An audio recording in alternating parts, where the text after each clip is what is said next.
Mais avant que la loi de Maat ne soit édictée, et avant que la fréquence d'Hathor ne circule, d'où tout cela est-il venu?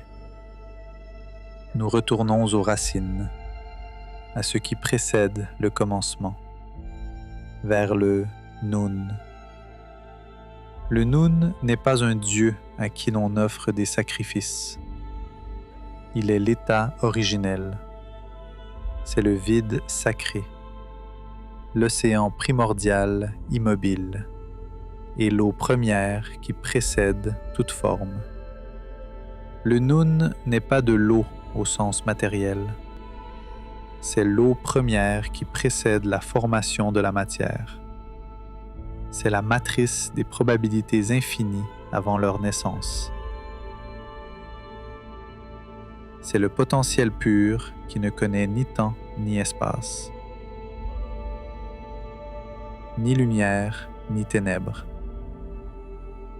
Zéro absolu, portant en lui la semence de toute création et de toute possibilité. Tu connais ce moment, une seconde avant que le réveil ne sonne le matin, ce moment où tu n'es ni endormi ni éveillé, cette zone liminale où tu es suspendu entre le sommeil et l'éveil, sans savoir qui tu es, ni quelle dette tu dois payer. C'est exactement ça, le Noun, ce vide délicieux avant que le Windows de ton cerveau ne charge les problèmes de la journée. De ce vide ou de ce rien sacré a émergé le premier point de conscience de l'existence, le premier jeu de l'univers, Atum-Re. Tout comme une pousse émerge du sol obscur. Et le grand secret est que cet océan cosmique n'est pas loin. Il possède un reflet précis en nous. Le Noun est l'inconscient primal en chaque être humain. C'est le vide silencieux qui précède tes pensées, tes croyances et ton identité. C'est l'espace blanc avant que ton destin ne soit écrit. Alors, souviens-toi toujours, la nouvelle création ne commence pas dans le bruit. La création commence ici, par le retour au point zéro.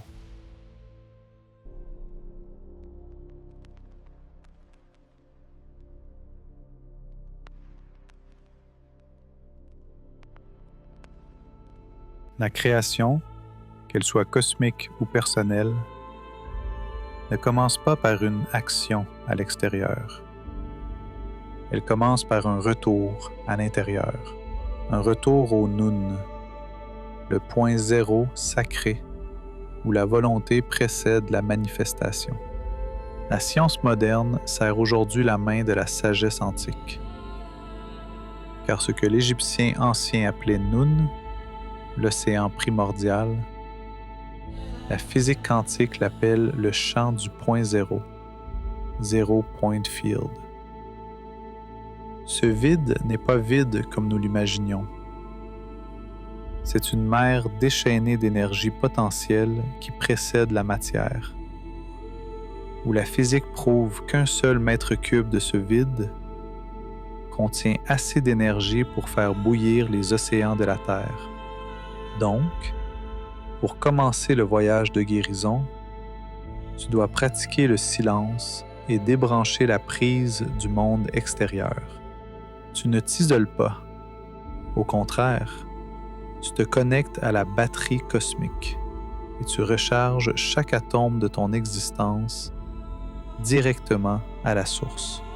La grandeur de ce processus se révèle dans l'effet observateur, the observer effect. L'électron ne prend une position spécifique que sous observation, tout comme Osiris, dans son cercueil, représente le potentiel gisant dans l'obscurité et Horus est l'observateur conscient qui le fait exister.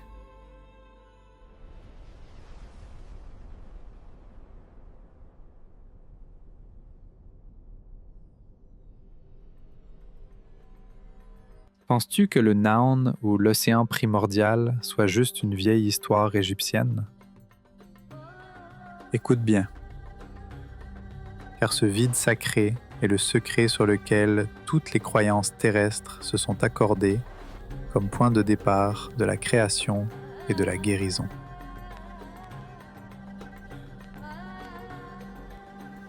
De la Torah et de la Bible. Avant qu'il y ait de la lumière ou de la matière, les Écritures saintes nous disent dans que la terre était informe et vide. Il y avait des ténèbres à la surface de l'abîme et l'Esprit de Dieu se mouvait au-dessus des eaux. Notez la précision. L'abîme et les eaux sont ici l'équivalent littéral du Noun. La création n'a pas commencé par le néant pur, mais par des eaux primordiales portant la conscience du Créateur, l'Esprit. Et dans les psaumes vient la prescription pratique pour se connecter à cette source. Arrêtez et sachez que je suis Dieu. Le texte t'ordonne d'arrêter le silence, l'immobilité, comme seule condition pour savoir et se connecter. Tu ne peux pas charger ton énergie en bougeant. Tu dois revenir à l'immobilité. De la Kabbale. Il existe un terme qui correspond à la physique quantique avec une précision effrayante. Ayin, signifiant le rien ou le néant. Mais ce n'est pas un néant négatif, c'est la plénitude absolue qui n'a pas encore pris forme. La Kabbale dit que la création est une transition de Ayin, le rien, à Yesh, le quelque chose, la matière. Pour te recréer, guérir, tu dois ramener ta conscience à l'état de Ayin, l'état zéro.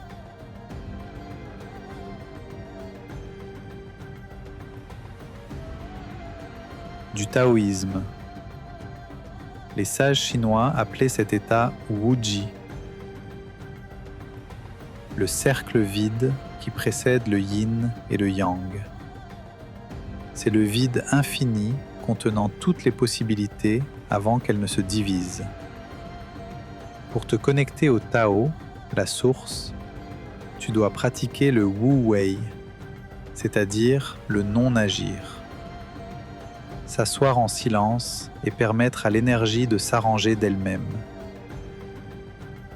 Tout comme l'eau boueuse s'éclaircit d'elle-même si on la laisse immobile. Des Védas. Ce vide est appelé Brahman dans son état non manifesté, Nirguna. Ils décrivent l'univers comme nageant dans l'Akasha, l'éther ou le cinquième élément. C'est la matrice qui enregistre chaque vibration et stocke chaque souvenir. La mémoire cosmique d'Osiris. Le silence et la méditation sont tes portes d'entrée pour accéder aux annales akashiques et restaurer ta version originale intacte. La conclusion, Coran et science. Et la grandeur ultime résonne dans le Saint-Coran à travers le concept de Ratq et Fatq, la soudure et la séparation. Ceux qui ont mécru n'ont-ils pas vu que les cieux et la terre formaient une masse compacte? Ensuite, nous les avons séparés et nous avons fait de l'eau toute chose vivante. L'eau ici est parallèle au Noun, la source de vie, où l'eau correspond à l'énergie du Noun et au voyage éternel de la sortie des ténèbres vers la lumière. Allah est le défenseur de ceux qui ont la foi. Il les fait sortir des ténèbres à la lumière. Le voyage commence toujours par les ténèbres, la matrice. Donc, la physique quantique l'appelle champ du point zéro. L'Égyptien ancien l'appelait Naon. Les Écritures saintes l'appelaient l'Abîme. Et le taoïsme l'appelait Wuji. Les noms ont changé, mais la recette est unique. La prise du monde extérieur et noie-toi dans le silence intérieur. C'est seulement là, dans cette obscurité utérine, que tu trouveras la batterie qui recharge ton existence.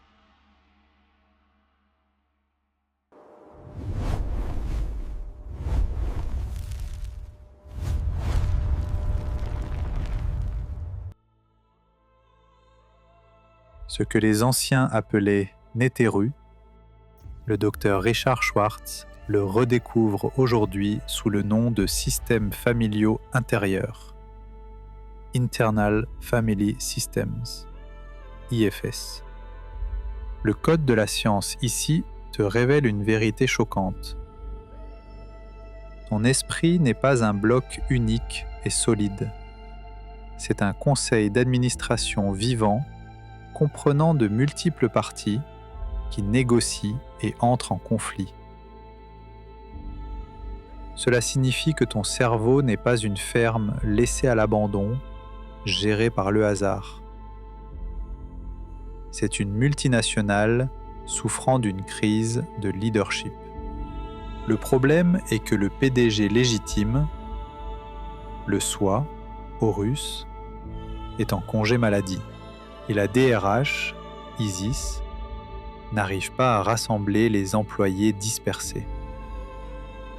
Tandis que le chef de la sécurité, Seth, a exploité ce vide pour diriger l'entreprise avec la logique de l'intimidation et de la force brute. Nous sommes ici aujourd'hui pour tenir une assemblée générale d'urgence, pour ramener le vrai directeur à son bureau et restaurer l'ordre institutionnel dans ton esprit.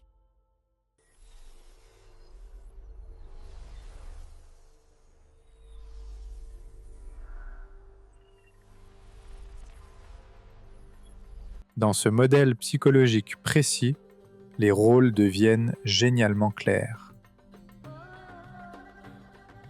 Seth occupe le poste de ce que l'IFS appelle les sapeurs-pompiers. Il est cette partie défensive féroce qui utilise des boucliers de colère et des feux d'agressivité, non pour te blesser, mais pour te protéger d'une douleur profonde. Quant à Osiris, il représente les exilés. Ces parties blessées et marginalisées portant le fardeau des vieux traumatismes que nous avons enterrés dans les catacombes de l'inconscient.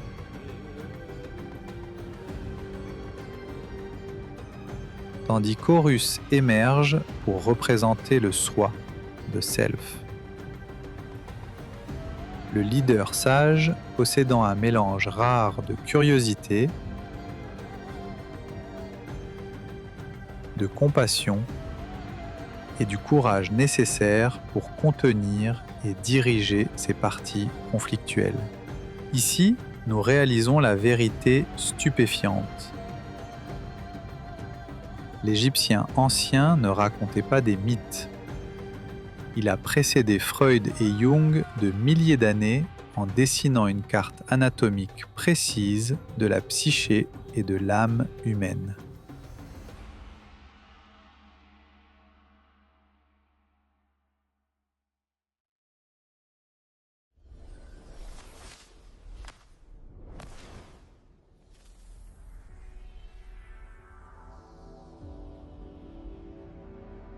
Les égyptologues ont recensé le nombre de Néteru dans la civilisation égyptienne,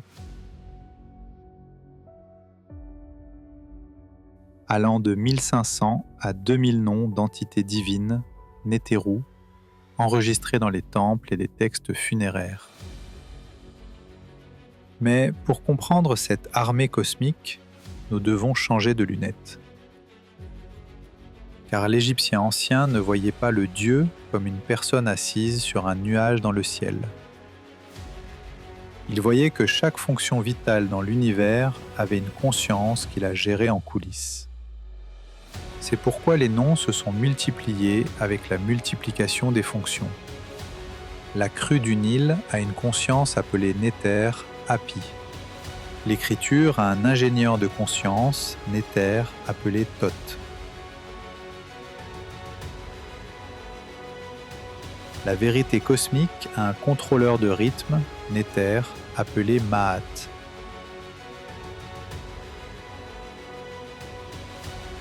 Et même les portes de l'au-delà n'étaient pas laissées au hasard, mais un Néter gardien était placé pour chacune. Nous ne parlons pas de polythéisme, mais d'une classification précise des forces conscientes de l'univers. Ce qui signifie que les pharaons ne faisaient pas un bal masqué pour les dieux. Ils avaient construit une structure ministérielle. Chacun tenant un portefeuille, ministre de l'irrigation, Hapi, ministre de la justice, Ma'at, ministre des communications, Thoth. Et nous, malheureusement, nous les traitons comme s'ils étaient des fantômes et nous les craignons. Alors qu'ils sont des employés cosmiques dont le travail est de te servir si tu sais signer la demande correctement.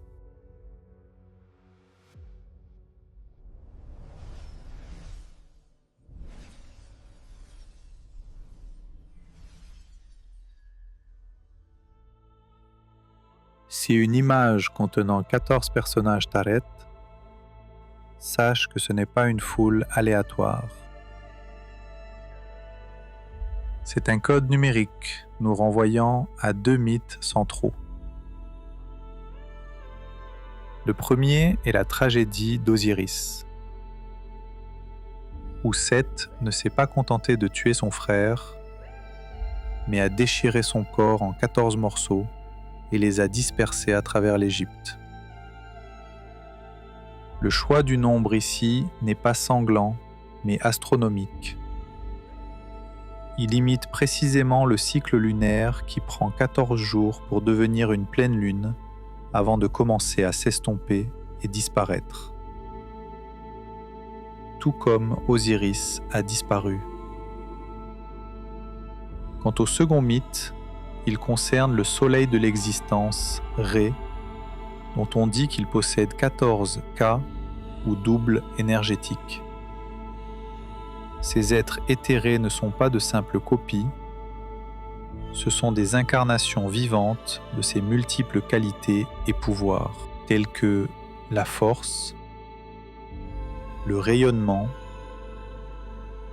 la prospérité et la victoire.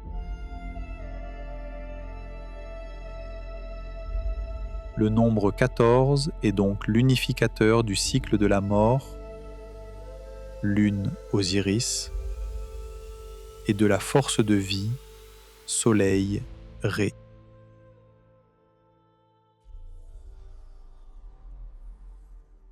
Mais la mentalité égyptienne, qui a conçu des pyramides avec une précision infinie, n'aurait pas laissé le monde de l'esprit dans un désordre chaotique. Ils n'adoraient pas 2000 dieux séparément et spontanément. Ils ont structuré cette conscience cosmique en cercles administratifs serrés ou ce qu'on pourrait appeler de grandes entreprises cosmiques. Au sommet de la pyramide organisationnelle vient la compagnie de l'Énéade, les 9 sacrés. C'est le groupe d'élite dirigé par Ré et comprend 9 dieux représentant la séquence de la création et les pères fondateurs de la réalité. Commençant par Ré, passant par Chou et Tefnut, Geb et Nut, arrivant au drame terrestre avec Osiris, Isis, Seth et Nephthys. Et dans la profondeur la plus lointaine, nous trouvons la compagnie de l'Ogdoad. C'est le cercle comprenant 8 dieux, 4 mâles et 4 femelles, représentant les forces du chaos liquide aqueux et la chimie primitive qui a précédé le processus de création organisée, exactement comme l'énergie du Noun. Ce n'est pas juste de la mythologie, c'est un business model cosmique. Il y a le conseil d'administration, l'Énéade, qui définit la haute stratégie. Et il y a l'équipe des opérations, l'Ogdoad, travaillant dans le laboratoire en bas, ajustant la chimie de l'existence. Si nous appliquions cette organisation dans nos vies, nous ne serions pas si perdus.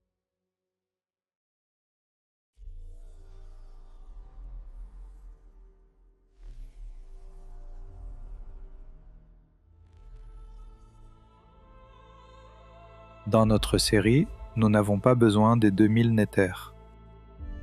Nous nous sommes concentrés sur le conseil exécutif de l'âme humaine. Ré, esprit et vision.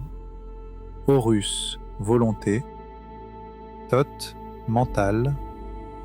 Anubis, conscience morale. Isis, intuition. Osiris, racine. Seth, carburant et ombre. Maat, loi.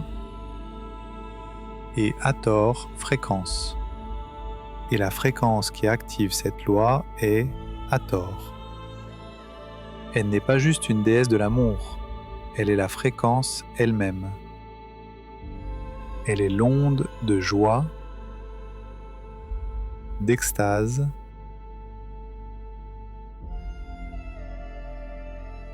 et d'acceptation.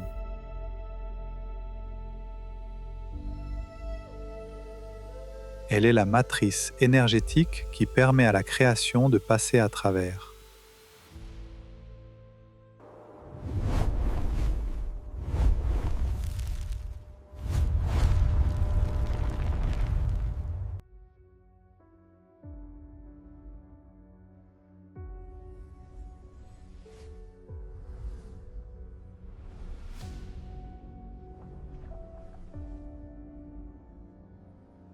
Première étape, l'émanation. Ré, Maat, Hathor.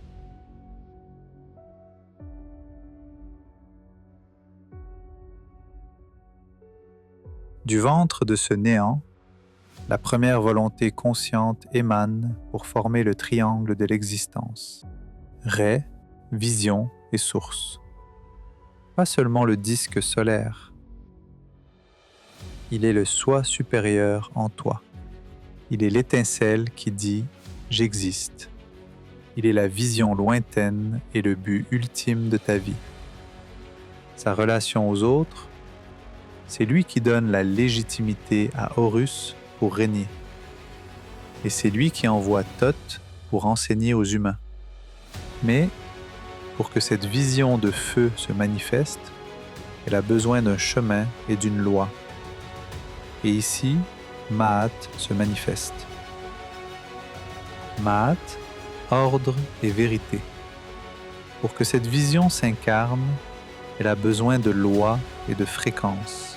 Elle n'est pas une déesse avec 2 ailes. Elle est la conscience cosmique et la structure de la vérité et de l'ordre.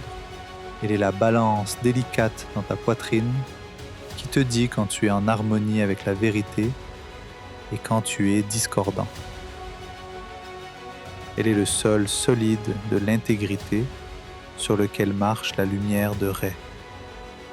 Puis vient Hathor pour pomper la vie dans ce système. Hathor, fréquence et acceptation. Elle n'est pas seulement un symbole d'amour. Elle est la physique de la vibration et de la fréquence. Elle est l'énergie du flot et de la joie qui permet au destin de se manifester avec aisance et sans friction.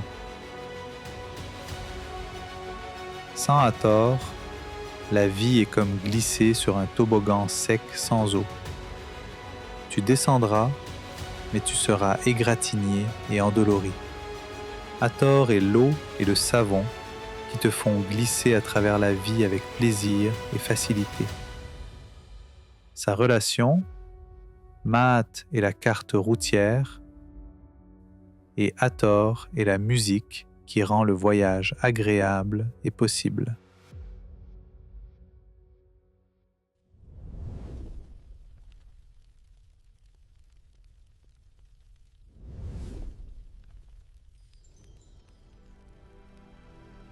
Deuxième étape, racines et protection. Osiris, Isis, Bastet. Mais l'arbre qui aspire à ce que ses branches touchent le ciel doit d'abord plonger ses racines dans l'obscurité du sol pour obtenir stabilité et protection. Osiris, Ouzir, racine et résurrection. Tu dois arrêter de le voir comme un dieu des morts. Il est le seigneur de la mémoire et des ancêtres. Il est le modèle psychologique de la résilience, cette partie en toi qui possède la capacité de brisement et de mort symbolique, puis qui ressuscite à nouveau, plus forte qu'avant. Sa relation avec Horus, il est le passé sur les épaules duquel Horus, le futur, se tient. Car sans les racines d'Osiris, Horus n'a aucune cause pour laquelle se battre. Et pour réparer ce qui a été brisé, Isis intervient. Isis, Asset, maîtresse de l'intuition et de la magie. Elle est la sagesse féminine. Elle est la voix faible en toi, l'intuition, qui connaît le chemin sans carte. Elle est celle qui rassemble les morceaux dispersés d'Osiris, ton soi brisé, et te réassemble avec amour pour donner naissance à Horus, ton nouveau soi. Et pour protéger cette croissance sacrée, Bastet monte la garde à la porte.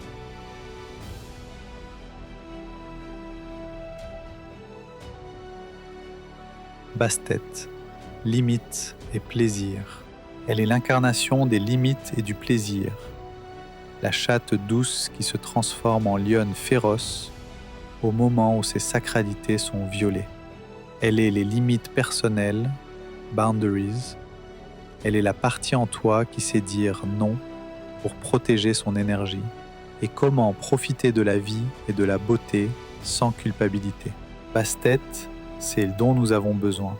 Le chat peut te câliner, mais si tu marches sur sa queue, il te griffera en 1 seconde sans ressentir de culpabilité. Nous devons apprendre d'elle comment dire non et griffer quiconque empiète sur nos limites psychologiques. Et ensuite, nous asseoir et lécher notre patte avec une froideur totale. Sa relation, elle est le garde du corps pour la joie de Hathor et la sécurité de l'intuition de Isis.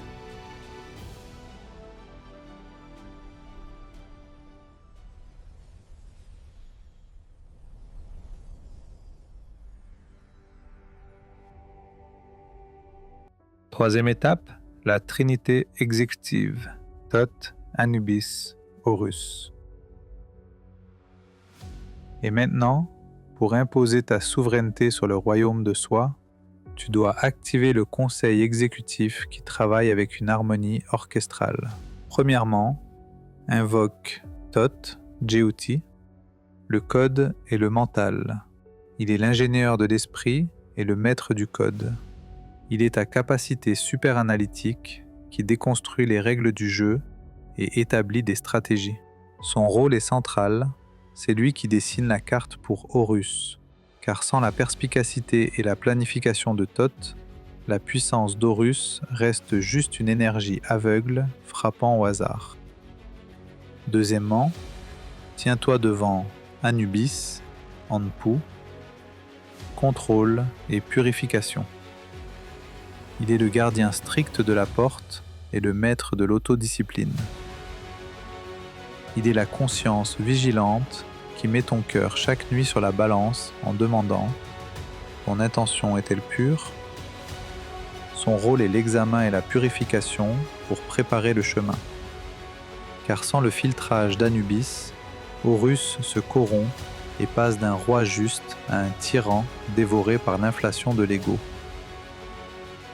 Et enfin, le quorum est complet avec Horus, Héru, volonté et souveraineté.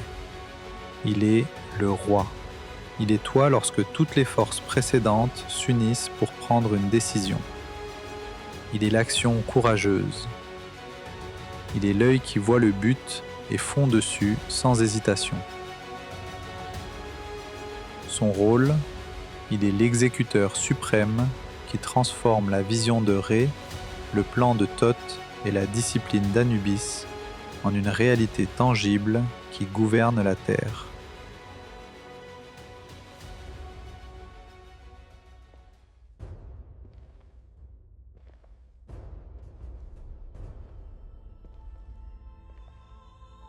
Qui est Horus?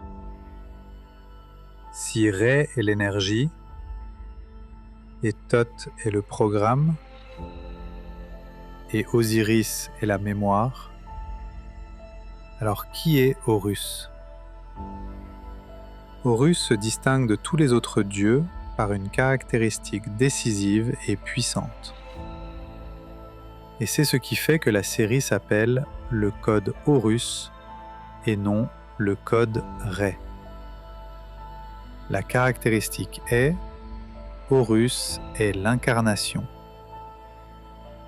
Voici les différences fondamentales. Il est le seul qui représente le résultat. Tous les autres dieux représentent des forces brutes ou des principes. Ré est soleil, Mat vérité, Seth chaos. Horus est la somme de leur addition. Il est le seul dieu résultant du mariage du Osiris et de la sagesse Isis, et a été affiné par le chaos et la science Thoth. Le secret, Horus est l'humain parfait. Il est le Néter vivant. Osiris gouverne le monde des morts. Ré gouverne le ciel, soit supérieur. Horus est le seul qui gouverne la terre. C'est pourquoi le pharaon portait le titre de Horus vivant. Il est l'âme qui a accepté le défi de descendre dans la densité de la matière et d'y triompher. Il est le héros qui a souffert et évolué. La plupart des dieux sont statiques dans leurs fonctions. Mat ne change pas, Thoth ne se trompe pas. Horus est le seul dieu qui a traversé un voyage d'évolution. Il est né orphelin, a eu peur, s'est caché, a perdu son œil, a souffert, s'est mis en colère, puis a appris et a triomphé. Le secret, Horus représente le voyage de la conscience. Il n'est pas parfait dès le début comme Ré, mais il gagne sa perfection à travers l'expérience. Cela fait de lui le modèle le plus proche de l'âme humaine. Maître des deux horizons, Horus est le seul portant le titre Horem Haqet, signifiant Horus dans les deux horizons. Il est le point où l'esprit, horizon est, rencontre la matière, horizon ouest. Il est le pont entre le ciel et la terre. Détenteur de la double couronne, maître de la dualité. Il est le seul qui a unifié les contraires, lumière et ombre, ordre et chaos, en une seule entité harmonieuse. Tandis que les autres dieux penchent souvent d'un côté, Horus est le seul qui a pu porter la double couronne, blanche et rouge, haute et basse Égypte. Le sens alchimique. Il est le seul qui a unifié les contraires, lumière et ombre, ordre et chaos, esprit et corps, en une entité harmonieuse.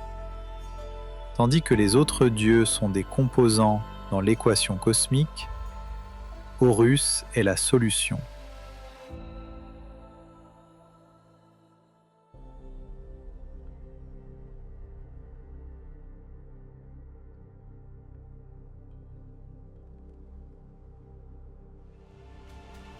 Pour activer le code Isis et sortir du marécage, tu dois déterminer ta direction. Ouvre ton dossier privé et enregistre la date d'aujourd'hui comme le début de ton voyage. L'exercice. Demain tôt le matin, à l'aube, tiens-toi face à l'est, la direction de la naissance d'Horus. Ferme les yeux et invoque la mémoire. Pas la mémoire d'hier, la mémoire de ton âme avant de descendre sur terre. Dis d'une voix audible, « Je ne suis pas les circonstances, je ne suis pas le passé, je suis l'âme qui a choisi de venir ici pour réclamer son trône. » Isis t'a maintenant prouvé.